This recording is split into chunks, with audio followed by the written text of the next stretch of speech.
ಅಂತ ಹೇಳಿದಾಗ ಅವತ್ತು ಹೇಳ್ದ, ಇಲ್ಲಿ ಆದರ್ಶ ಎಲ್ಲ ಇದ್ದಾರೆ, ಹುಡುಕ್ರಿ ಅದನ್ನ 420 ವಿಡಿಯೋನ ಹಾಕ್ರಿ ಅವರು ಗ್ರೂಪಿಗೆ ಅಂದೆ. ನಾನು ಅವತ್ತೇ ವಿತಿನ್ 10 ಮಿನಿಟ್ಸ್ ನಂಗೆ ಗೊತ್ತಿತ್ತು ಅವ್ರು ಭಾಷಣ ಹೊಡಿತಾರೆ ಅಂತ.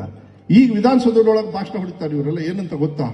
ಗ್ಯಾರಂಟಿ ನಾವೇನು ವಿರೋಧ ಮಾಡಿಲ್ಲ, ಎಷ್ಟು ಬೇಕಾದ್ರೆ ಕೊಡ್ರಿ, ನಮಗೇನಿಲ್ಲ.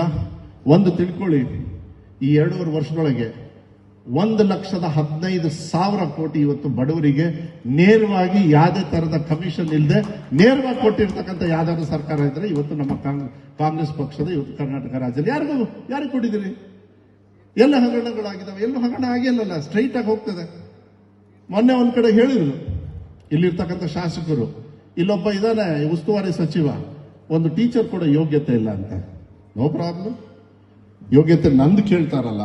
3.5 ವರ್ಷ ಹೇಳಿದ್ರು. ಈಗ ಶ್ರೀಧರ್ ಅವರು ಎಲ್ಲಿ ಗೃಹ ಸಚಿವರಾಗಿದ್ರು ಅಂತ ಹೇಳಿ, ಇಲ್ಲಿ ಯಾವ್ದಾರು ಮನೆ ಕಟ್ಟಿದ್ರೆ ಅಲ್ಲಿ ಗೃಹ ಸಚಿವರು, ಯಾವ್ದಾರು ಒಂದು ಗ್ರಾಮ ಪಂಚಾಯತಿ ಚುನಾವಣೆ, ಮೋಸ್ಟ್ಲಿ ತೀರ್ಥಹಳ್ಳಿ ಬಿಟ್ಟು ಹೋಗ್ಲೇ ಇಲ್ಲ ಇರ್ಬೇಕು ಆ ಸಂದರ್ಭದಲ್ಲಿ.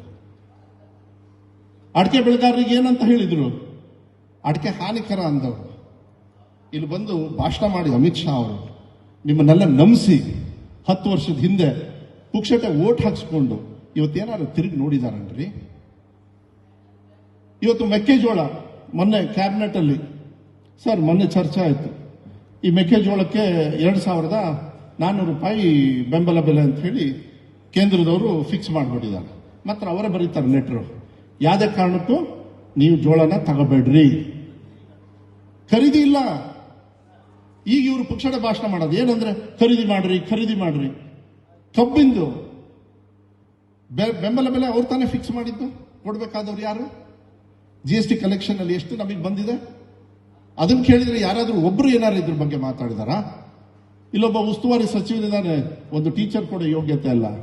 ನಾನು ಅರುಜ್ಞಾನೇಂದ್ರ ಅವರು ಇನ್ನು ನನಗೆ ಈ ವಿಚಾರದಲ್ಲಿ ದಯವಿಟ್ಟು ಅವ್ರ ಹಿರಿಯರು ಇರ್ಬೋದು, ಶ್ರೀಧರ್ ಅವರೇ, ನೀವು ಏಜಿಗೆ ಗೌರವ ಕೊಡ್ಬೋದು. ಅವ್ರ ಅನುಭವಕ್ಕೆ ನನ್ಕಿಂತ ಬಚ್ಚಾನೆ ಅವರು, ತಿಳ್ಕೊಳ್ಳಿ. ಯಾಕೆ ಅಂತ ಹೇಳಿದ್ರೆ 3.5 ವರ್ಷಕ್ಕೆ 4,800 ಜನರು ಟೀಚರ್ಸ್ ತಗೊಂಡಿದ್ದಾರೆ 3.5 ವರ್ಷಕ್ಕೆ. ಆದ್ರೆ ಮಧು ಬಂಗಾರಪ್ಪ ಬಂದ ಮೇಲೆ 13 ಟೀಚರ್ಸ್ನ 11 ತಿಂಗಳೊಳಗೆ ಪಾಠ ಹೇಳ್ಕೊಡ್ತಕ್ಕಂಥ ಕೆಲಸವನ್ನ ಈ ಮಧು ಬಂಗಾರಪ್ಪ ಮಾಡಿದ್ದಾನೆ. ಇನ್ನೊಂದು 6 ತಿಂಗಳೊಳಗೆ ಇನ್ನೂ 18,000 ಟೀಚರ್ಸ್ನ ರಿಕ್ರೂಟ್ಮೆಂಟ್ ಮುಗಿಸಿ ಮುಂದಿನ ಶೈಕ್ಷಣಿಕ ವರ್ಷಕ್ಕೆ ಇವತ್ತು ಮಕ್ಕಳನ್ನ ಹೇಳ್ತಕ್ಕಂಥ. ಯಾಕಂದ್ರೆ ನನಗೆ ಏಕವಚನದಲ್ಲಿ ಮಾತಾಡಿದ್ರೆ ನಾನು ಹಂಗೆ ಪುಕ್ಷಟೆ ಸಿಕ್ಕಿದ್ದೀನ ಇವರಿಗೆ?